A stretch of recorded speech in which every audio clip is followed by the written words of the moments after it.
partir du moment où on crée du contenu et où on relaie certains contenus, notamment qui concernent l'information, on doit vérifier cette information-là, on doit se former un minimum, on ne peut pas juste se dire qu'on ne prend pas conscience et qu'on ne prend pas en compte l'influence qu'on peut avoir sur les réseaux sociaux, surtout à un moment où on sait que beaucoup de créateurs de contenu, notamment de divertissement, ont beaucoup plus d'influence qu'une grande partie des médias.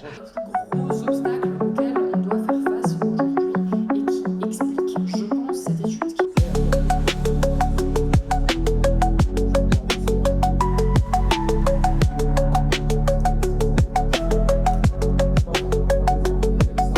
Aujourd'hui, il y a beaucoup de créateurs de contenu. En France, il y en a 150 000.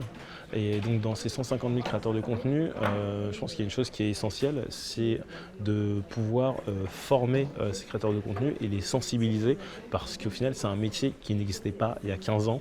Et donc, toutes les règles qu'ont d'autres professions, elles ne sont pas forcément applicables ici, parce que c'est un nouveau métier.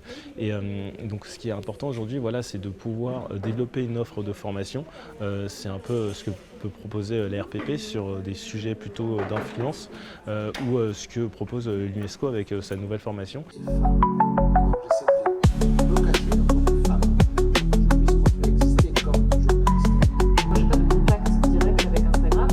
généralement, j'ai pas de contact avec les plateformes à part avec YouTube.